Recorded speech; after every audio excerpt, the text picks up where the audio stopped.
বাধ্যবাধকতা আছে যে সেখানে ইমিগ্রেন্ট ভিসার জন্য অ্যাপ্লাই করতে গেলে মিনিমাম একাধিক বা বেশ অনেকগুলো দেশে ঘুরে আসতে হবে, এমন কোনো বাধ্যবাধকতা আছে কি?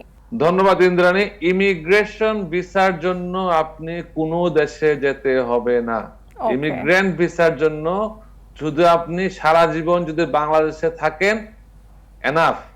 আপনার কোন শর্ত হচ্ছে আপনার ক্রিমিনাল ব্যাকগ্রাউন্ড না না থাকলে থাকলেই হলো। আপনি ইমিগ্রেন্ট ভিসায় আসতে পারবেন না। অনেক লোক আমরা নিয়ে আসছি যারা আসে, তারা গ্রামে থাকে, এমনকি তারা দস্তখত বাংলায় করে এবং তারা হয়তো পাঠশালার পরে আর লেখাপড়া করে নাই, কিন্তু তারা আমেরিকায় আসছে, সুন্দরভাবে বসবাস করছে এবং আমরা নাগরিকত্ব তারা পাচ্ছে ইংলিশ না বলেই।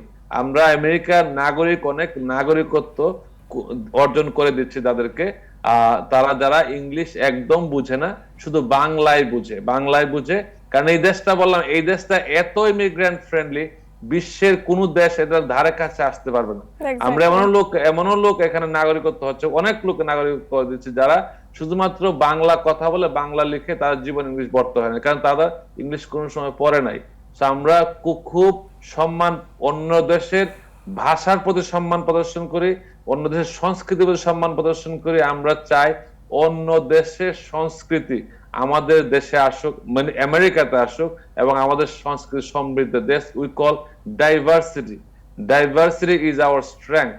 যত বহুজাতিক সংস্কৃতি, বহুজাতিক ভাষা আমাদের এখানে আসবে, আমরা তত সমৃদ্ধ, এটা আমরা ফিল করি। That's how we work. বাহ, খুবই সুন্দর একটা ইনিশিয়েটিভ। এটা জেনে নিশ্চয়ই আমাদের দর্শকরা অনেক উপকৃত হবেন, কারণ অনেকেই ভাবেন স্যার যে আমার হয়তো ইংরেজিতে খুব একটা দক্ষতা নেই, আমি কিভাবে অ্যাপ্লাই করব, আমি আদৌ সেখানে থাকার জন্য কিংবা নাগরিকত্ব পাওয়ার জন্য কতটা উপযুক্ত।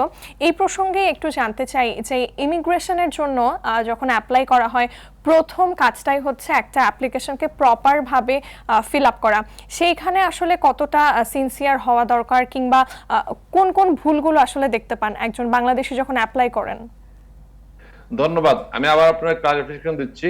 প্রথম আগে যে বলছিলাম, ইমিগ্রেন্ট ভিসা, ইমিগ্রেশন দুই রকম: ইমিগ্রেন্ট, নন ইমিগ্রেন্ট মানে টুরিস্ট হতে পারে, এমপ্লয়ি হতে পারে, কাজের জন্য আসছেন, ভ্রমণ করতে আসছেন, বা আপনি কোনো কনফারেন্স আসছেন, দিস ইজ নন ইমিগ্রেন্ট। আমি আগে যা বললাম সব ইমিগ্রেন্টের ক্ষেত্রে। হ্যাঁ, নন ইমিগ্রেন্টের ক্ষেত্রে আপনি যে সেক্টরে আসতে যাচ্ছেন ওই সেক্টরে আপনার দক্ষতা থাকতে হবে। আপনি টুরিস্ট হিসেবে আসতে চাচ্ছেন, আপনাকে বুঝতে হবে আপনি টুরিস্ট হিসাবে কি ধরনের ট্যুরিজম পছন্দ, আপনার আর্থিক সচ্ছলতা আছে কিনা, আপনার দেশে যাওয়ার মতো এবিলিটি আছে কিনা। সরকারকে বুঝাতে হবে, হ্যাঁ, আমি যদি টুরিস্ট ভিসা পাই, আমেরিকা আমি থাকবো না, আমি না থেকে আমি আমেরিকা আবার বাংলাদেশে ব্যাক করবো। এখন যদি সরকার যদি কোনোভাবে বুঝে, এমবেসি, ইউএসসিআইএস এর যদি ইমিগ্রেশন অফিসার যদি বুঝে যে না, এই ভদ্রলোক বা ভদ্র মহিলা, তার উদ্দেশ্য হচ্ছে আমেরিকা ঢোকা, এরপরে সে আমেরিকা থেকে আর যাবে না, দেন ভিসা রিফিউজ করতে পারে। তো এই ক্ষেত্রে বলবো যে আপনি যদি non immigrant visa, tourist visa অথবা জবের ক্ষেত্রে অ্যাপ্লাই করেন, আপনাকে জানতে হবে ওই ক্ষেত্রে কোয়ালিফিকেশন দরকার, এক্সপিরিয়েন্স দরকার, এবং আপনি নির্দিষ্ট পরিমাণ টাকা থাকতে হবে। যদি টুরিস্ট ভিসা অ্যাপ্লাই করতে হয়, you have to have certain amount of money in the bank. আপনার জব থাকতে হবে, আপনার ট্রাভেল হিস্ট্রি থাকলে ভালো। যদি আপনি আশেপাশে দেশে গিয়ে থাকেন, তো বোঝানোর জন্য যে আপনি, হ্যাঁ, ট্যুরিজমটা আপনার একটা শখ, বা আপনি ব্যবসা ভিত্তিক যদি আপনি কোনো কনফারেন্সে আসতে চান বা কারোর সাথে দেখা করতে আসতে চান, তখন তার সাথে আপনার তার থেকে চিঠি লাগবে, যে কোম্পানিতে ভিজিট করতে আসবেন তার থেকে ইনভাইটেশন লেটার লাগবে, এবং সে আপনাকে বলবে যে এই লোকটা আমার দরকার, আসবে এবং ঘুরে চলে যাবে। এবং মোট কথা আপনাকে এসিউরেন্স দিতে হবে যে আপনি বাংলাদেশে আবার ফেরত যাবেন। তাদেরকে বুঝাতে হবে, আপনি যান বা না যান, কিন্তু তাদেরকে তাৎক্ষণিক বুঝাতে হবে যে এই ভদ্রলোক ও ভদ্র মহিলা, তার টাইজ আছে বাংলাদেশে, সে দেশে ফেরত যাবে।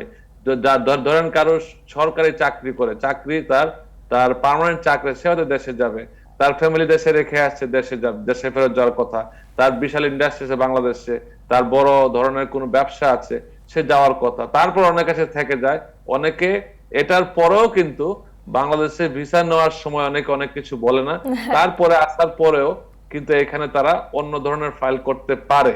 অনেকে ভাবে যে আমি বলে আসছি টুরিস্ট, আমি কি এখানে অ্যাসাইলাম ফাইল করতে পারবো কিনা।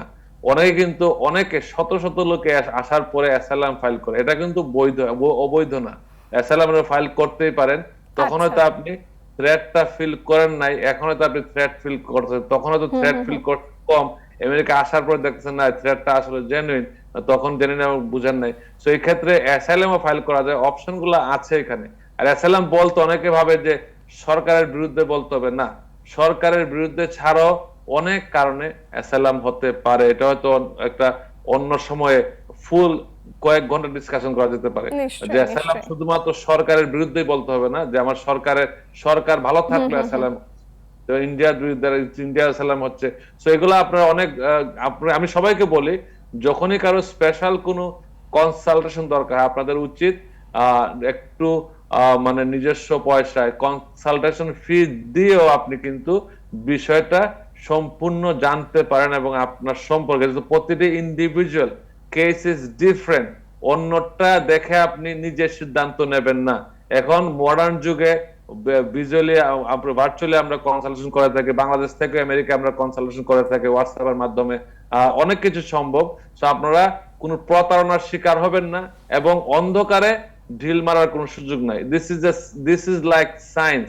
আপনাকে কেউ বলবো যে আমি করে দেব, আপনি বুঝবেন না এমন হবে না, আপনাকে পথ সে দেখাই তো, হ্যাঁ this is the way, it will work and it will be done by this way, তখন আপনি বুঝবেন যে আপনি সঠিক জায়গায় আছেন।